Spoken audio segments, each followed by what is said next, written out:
We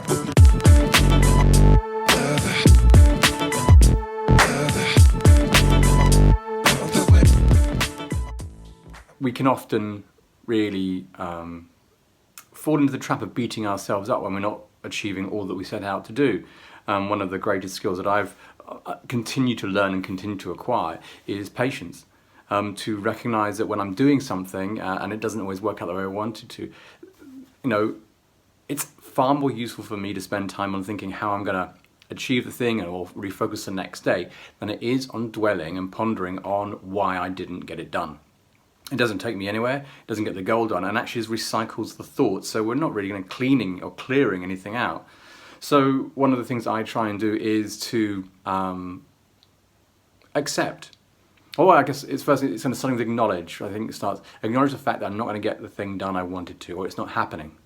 Some of our early stage initial frustration can begin by thinking we are kind of trying to achieve certain things and we're trying to force them through and they just don't happen. So not recognizing the reality that it's not going to happen is a great start. At that point you can acknowledge it, because then you're saying, okay, I accept.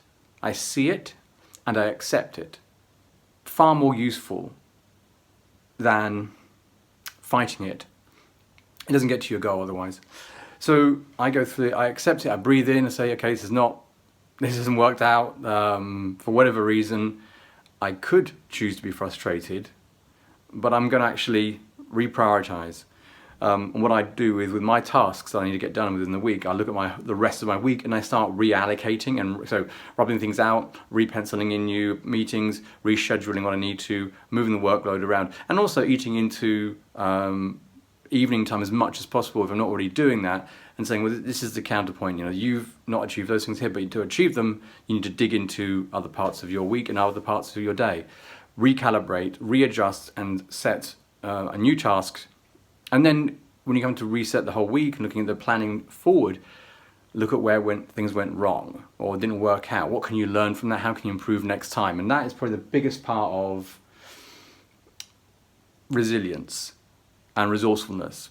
I think to not be resilient is to beat yourself up for not achieving what you thought you could achieve. That's the opposite of resilient. Resilient is about actually saying, okay, the shit's hit the fan. Either can look at the fan and the shit dripping off of those blades and making a mess on the floor and just look at it and bemoan and complain and say why, or I bin the fucking fan, or I clean the fan down if I haven't got the cash, replace it.